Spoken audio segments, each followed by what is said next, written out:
Good morning dear students. Second year geography के students का महाविद्यालय के यूट्यूब चैनल पर स्वागत है। अब तक हमने 3 चैप्टर ज्योग्राफी के पढ़े। इसके पहले हमने जो पढ़ा वो पढ़ा था अर्थव्यवस्था के प्रकार। आज हम देखेंगे आर्थिक क्रियाओं के प्रभाव। अब तक हम पिछली क्लास में हमें अर्थव्यवस्था की पूंजीवादी अर्थव्यवस्था, आपकी समाजवादी अर्थव्यवस्था और मिश्रित अर्थव्यवस्थाओं का वर्गीकरण हमने देखा था। आज हम उन्हीं अर्थव्यवस्थाओं में जो आर्थिक क्रियाएं हैं उनका अध्ययन करेंगे।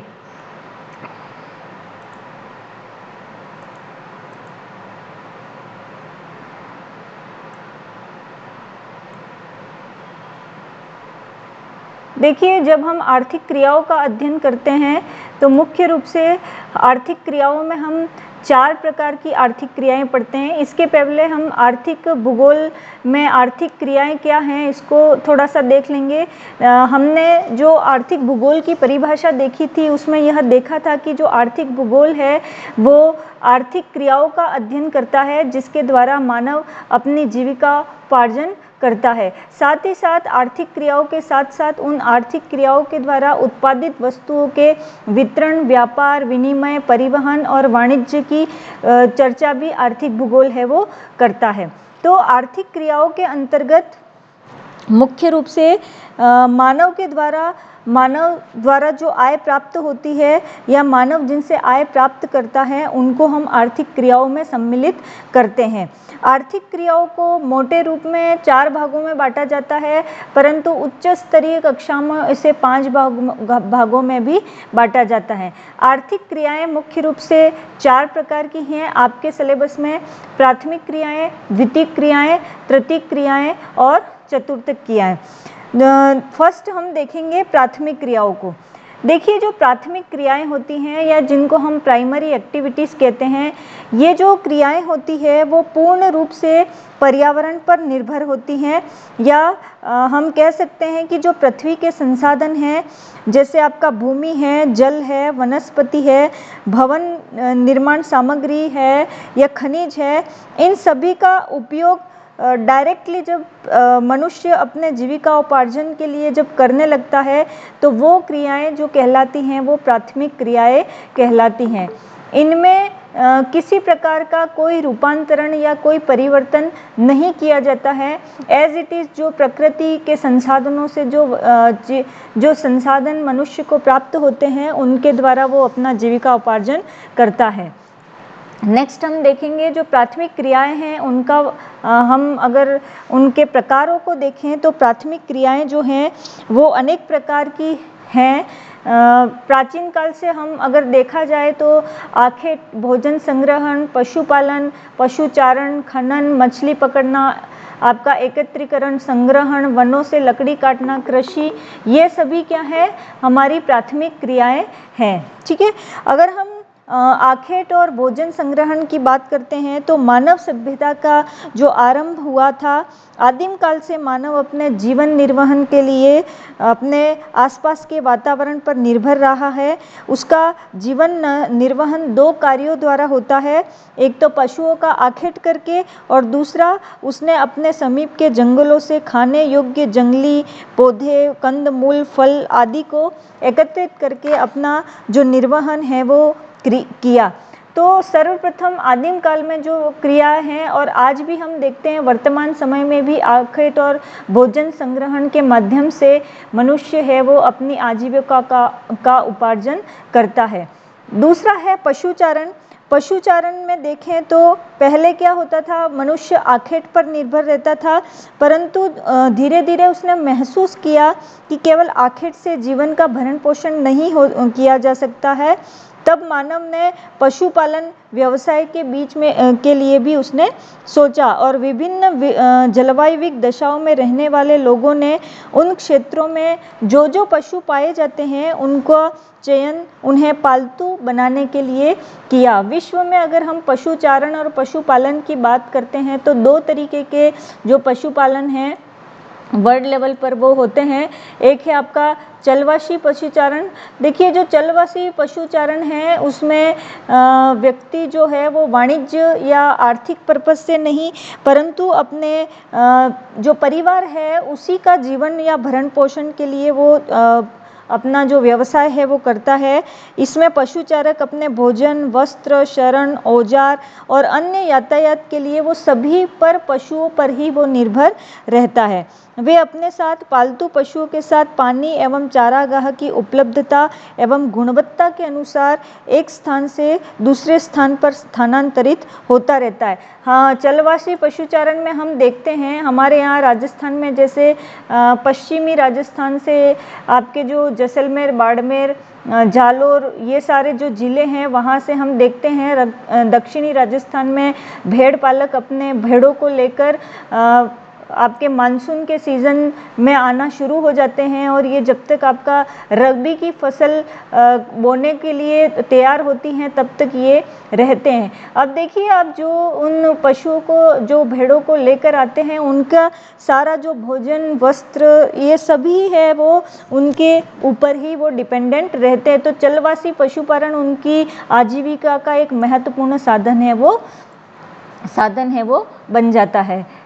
इसके बाद हम बात करें दूसरा जो टाइप है पशुपालन का, वो है आपका वाणिज्यिक पशुपालन।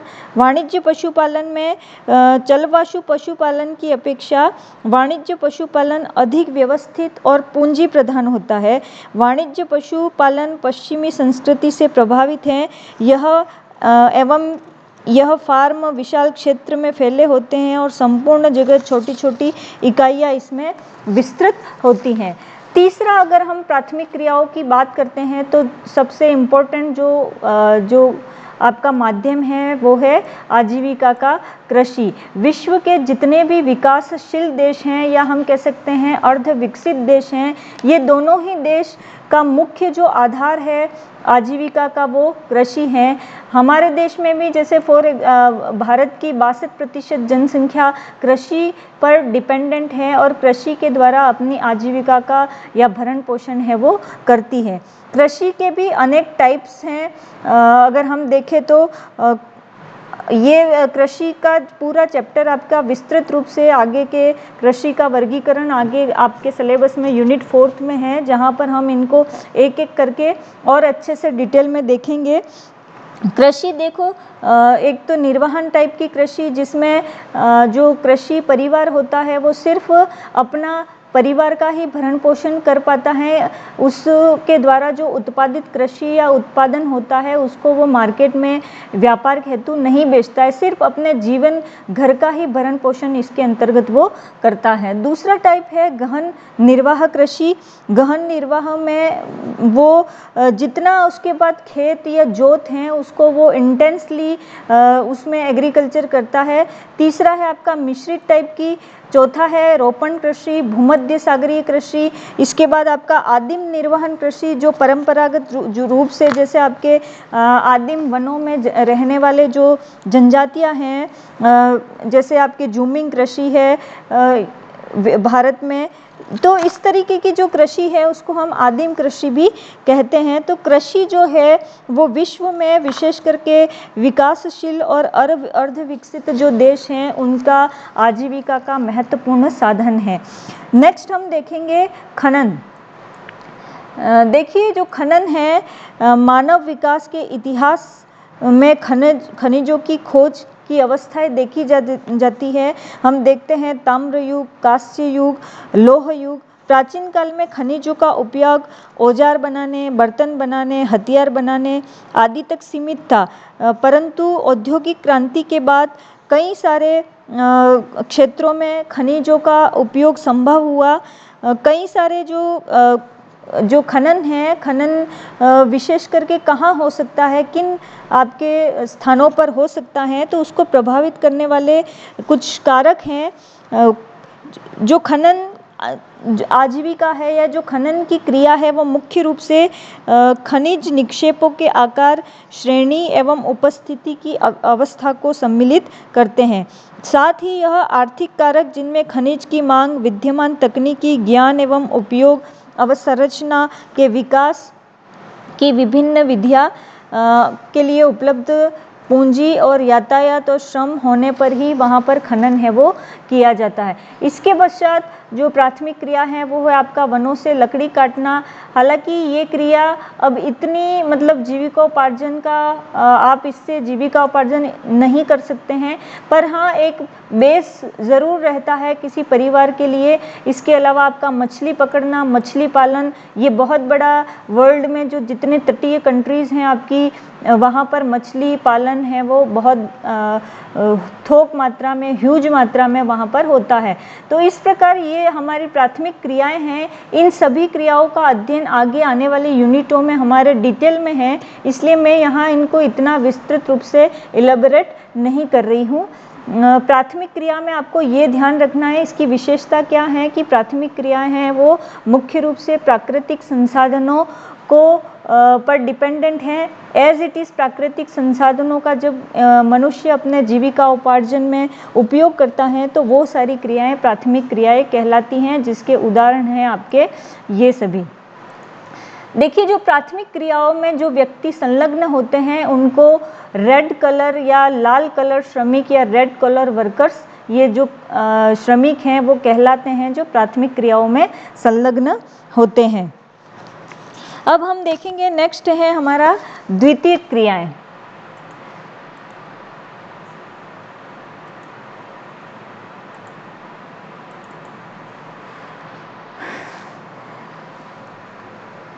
द्वितीयक क्रियाएं जो होती हैं वो प्राकृतिक संसाधनों पर डिपेंडेंट तो होती हैं, परंतु उनका सीधा उपयोग नहीं होता है। प्राकृतिक संसाधनों का सीधा उपयोग नहीं होता है, परंतु जो प्राकृतिक संसाधन हैं उनका रूप परिवर्तित करके या उनको परिष्कृत करके या परिवर्तित करते जब उनका उपयोग किया जाता है आजीविका प्राप्ति हेतु, तो वो क्रियाएं द्वितीयक बन जाती हैं। अगर हम इसकी विशेषताओं की बात करें तो द्वितीयक जो क्रियाएं हैं वो प्राकृतिक संसाधनों का मूल्य बढ़ाती हैं। कैसे? प्रकृति में पाए जाने वाले कच्चे माल का रूप बदलकर यह उसे मूल्यवान बना देती हैं। जैसे उदाहरण के लिए हम कपास का उपयोग करते हैं। देखिए, कपास है वो कच्चा माल है जो कृषि के माध्यम से उत्पादित होकर व्यक्ति को प्राप्त होता है, परंतु जैसे ही इसका रूप परिवर्तित होता है यह जो कपास है वो बहुत मूल्यवान बन जाते हैं और इसका उपयोग वस्त्र बनाने में किया जा सकता है। इसी प्रकार जो खदानों से प्राप्त यानी कि खनन प्राथमिक क्रिया से जो प्राप्त आपका लौह अयस्क हैं वो हमारे लिए प्रत्यक्ष रूप से उपयोग में नहीं आता है, परंतु अयस्क से इस्पात बनाने के बाद वह मूल्यवान हो जाता है और उसका उपयोग जो है वो कई प्रकार की मशीनें और औजार बनाने में होना लगता है। इसी प्रकार खेतों से, वनों, खदानों एवं समुद्र से प्राप्त जो पदार्थ हैं उनके विषय में ये बात सत्य है कि ये परिष्कृत होने के बाद या रूप परिवर्तित होने के बाद इनकी जो वैल्यू है वो क्या हो जाती है, बढ़ जाती है। तो इस प्रकार जो द्वितीयक क्रियाएं हैं वो हमारी जो द्वितीयक क्रियाएं हैं वो मुख्य रूप से विनिर्माण, प्रसंस्करण और निर्माण से संबंधित या अवसंरचना उद्योग से संबंधित क्रियाएं हैं।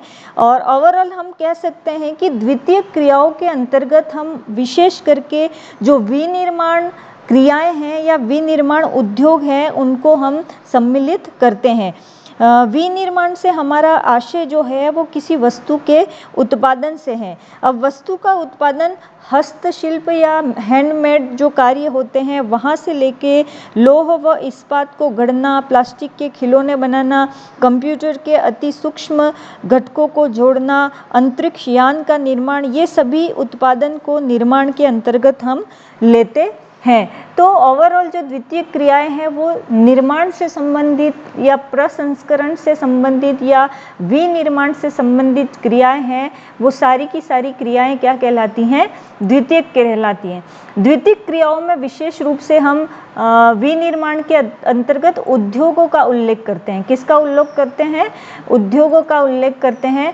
अब उद्योग जो हैं वो इनकी अवस्थिति एक विशिष्ट स्थानों पर हो सकती है। जो विनिर्माण उद्योग होते हैं उनकी कहाँ हो सकते हैं? ये अवस्थित वहाँ हो सकते हैं जहाँ पर माल को बेचने के लिए बाजार की अभिगम्यता हो या मार्केट की एक्सेसिबिलिटी हो, उस जगह पर स्थापित हो सकते हैं जहाँ पर कच्चे माल की रॉ मटेरियल की उपलब्धता हो, जहाँ पर श्रम आपूर्ति की अभिगम्यता यानी कि लेबर सस्ता और सुगम रूप से उपलब्ध हो सके। तीसरा है शक्ति के साधनों की अभिगम्यता, वहाँ पर विनिर्माण उद्योगों का स्थापना हो सकती है। चौथा है परिवहन एवं संचार सुविधाओं की अभिगम्यता और पांचवा है सरकारी नीति। अब देखिए विनिर्माण द्वितीय क्रियाओं में जब हम विनिर्माण उद्योगों की बात करते हैं तो जो उद्योग हैं वो भी कई प्रकार के हैं। उद्योगों का अगर हम वर्गीकरण करें तो हम उसको आकार के आधार पर बांट सकते हैं, कच्चे माल के आधार पर बांट सकते हैं, उत्पादन के आधार पर बांट सकते हैं और स्वामित्व के आधार पर हम उसको बांट सकते हैं। आकार के आधार पर ये सारा जो वर्गीकरण है वो मैं यहाँ इसको एक एक को इलेबरेट नहीं करूँगी। हमारी आगे आने वाली यूनिटों में हमको उद्योग पढ़ने हैं, जैसे लौह इस्पात उद्योग है, वस्त्र उद्योग है, इन सब का अध्ययन हमको करना है। इसीलिए मैं यहाँ पर विस्तृत रूप से इनकी चर्चा अभी नहीं करूँगी। एक थोड़ा सा आपको ब्रीफ में यहाँ बताना चाहूँगी कि जो विनिर्माण उद्योग होते हैं उनका वर्गीकरण हम इन आधारों पर, आकार के आधार पर, कच्चे माल के आधार पर, उत्पादन के आधार पर और स्वामित्व के आधार पर हम कर सकते हैं। तो इस प्रकार जो द्वितीय क्रियाएं हैं वो ओवरऑल हमारी जो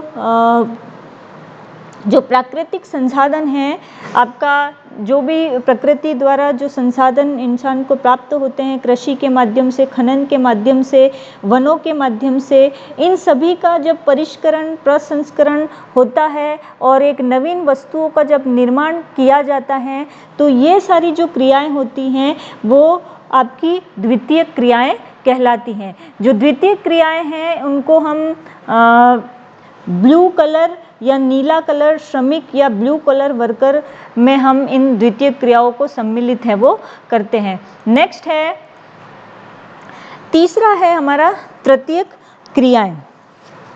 देखिए जो तृतीय क्रियाएं हैं, इन तृतीय क्रियाओं में उत्पादन और विनिमय इन दोनों को सम्मिलित किया जाता है। तृतीय क्रियाएं वो क्रियाएं होती हैं जो प्राथमिक और द्वितीय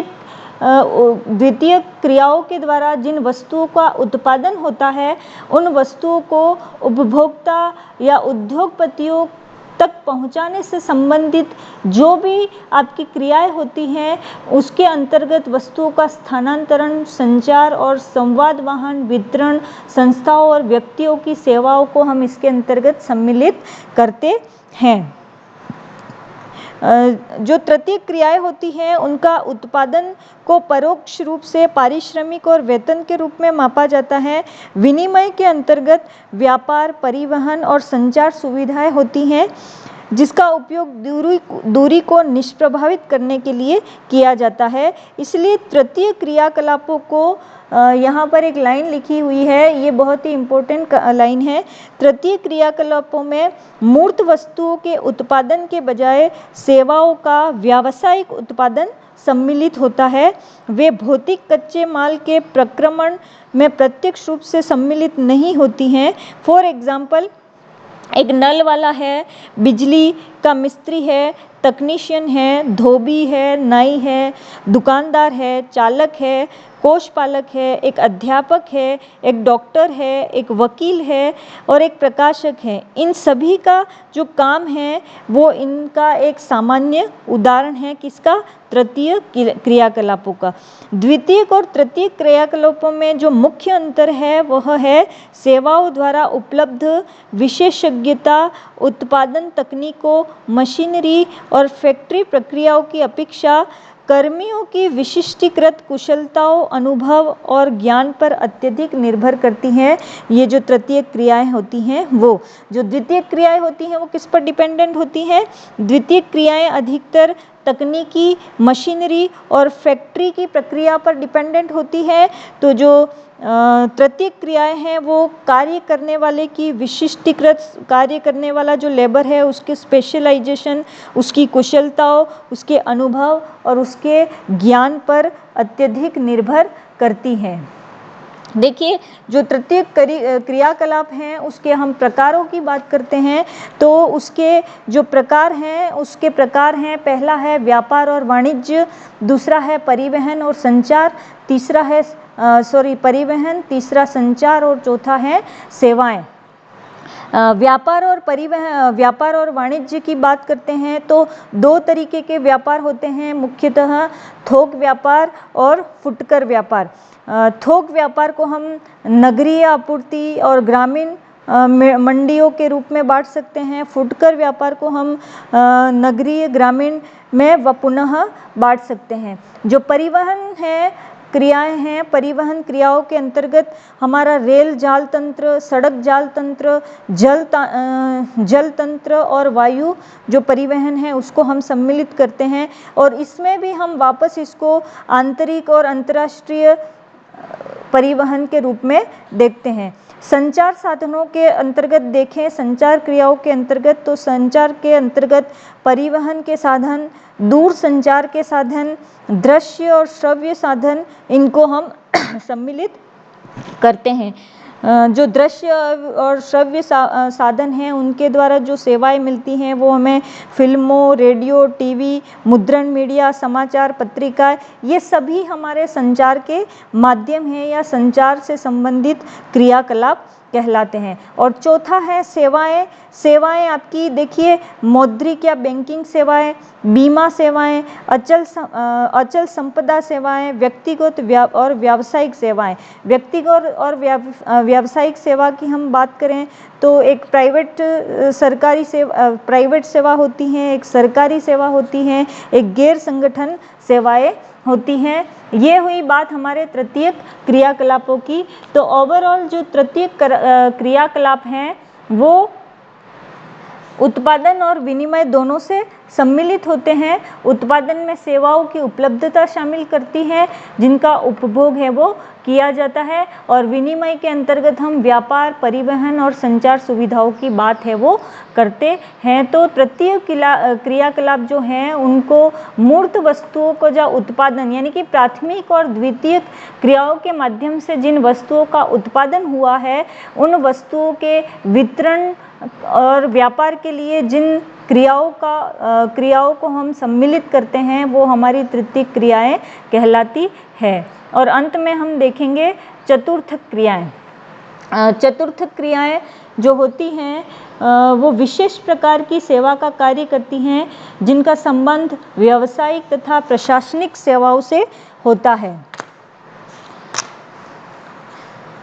जो चतुर्थक क्रियाएं होती हैं उसमें सूचना का संग्रहण है, उत्पादन है, प्रकीर्णन है, सूचना का उत्पादन करना है, ये सभी क्रियाएं उसके अंतर्गत सम्मिलित की जाती हैं। इनको उच्च सेवाएं भी कहते हैं। चतुर्थ क्रियाकलाप में अनुसंधान और विकास पर केंद्रित होते हैं और विशिष्टीकृत ज्ञान, प्रौद्योगिकी, कुशलता और प्रशासकीय सामर्थ्य से संबंधित सेवाओं से उन्मुक्त नमूनों के रूप में हम इनको देख सकते हैं। ये जो क्रियाएं होती हैं ये विशिष्ट वातावरण में ही संपन्न होती हैं, जैसे भवन या विद्यालय, थिएटर, होटल, चिकित्सा संस्था द्वारा प्रदत्त जो विशेषीकृत वातावरण होता है इनमें ये क्रियाएं संपन्न होती है। इस क्रियाओं में कार्य करने वाले जो लोग इन्वॉल्व होते हैं इनको सफ़ेद कॉलर श्रमिक या वाइट कॉलर श्रमिक इनको हम कहते हैं। इस प्रकार हम देखते हैं कि वर्तमान में आर्थिक वृद्धि के आधार पर जो तृतीयक सेक्टर के तथा चतुर्थ सेक्टर के जो क्षेत्र हैं उन्होंने प्राथमिक और द्वितीयक जो क्रियाएं हैं उनके रोजगारों को प्रतिस्थापित कर दिया है। विकसित अर्थव्यवस्थाओं में आधे से अधिक कर्मी वर्तमान में ज्ञान के इस क्षेत्र में कार्यरत हैं तथा पारस्परिक कोष, म्यूचुअल फंड प्रबंधकों से लेकर परामर्शदाताओं, सॉफ्टवेयर सेवाओं की मांग में अति उच्च वृद्धि हुई है। इसके साथ ही कार्यालय भवनों, प्रारंभिक विद्यालयों, विश्वविद्यालय कक्षाओं, अस्पतालों व डॉक्टरी के कार्यालयों, रंगमंचों, लेखा कार्य और दलाली की फर्मों में काम करने वाले कर्मचारी, ये सभी जो हैं वो चतुर्थक क्रियाओं के अंतर्गत हम इनको इन्वॉल्व है वो करते हैं। तो इस प्रकार हमारा जो आज का जो लेक्चर था वो विभिन्न जो क्रियाएं हैं, हमारी आर्थिक क्रियाएं जिनके द्वारा मनुष्य अपना जीविकोपार्जन करता है, उनके सभी सेक्टर्स को हमने एक एक करके देखा, प्राथमिक, द्वितीयक, तृतीयक और चतुर्थक।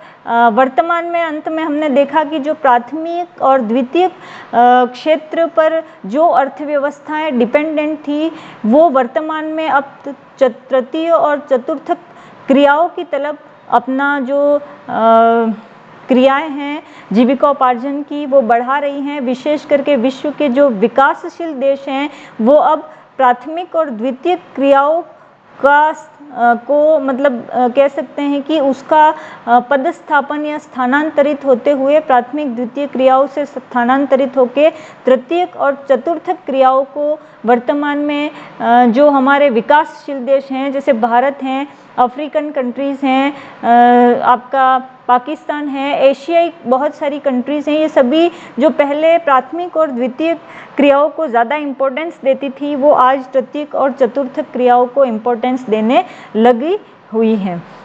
इस तरीके से हमारा जो ये जो चैप्टर है वो यहाँ पर समाप्त हुआ। यहाँ पर इससे रिलेटेड जो PDF नोट्स हैं वो मैं आपको अवेलेबल करवा दिया है व्हाट्सएप ग्रुप पे। धन्यवाद।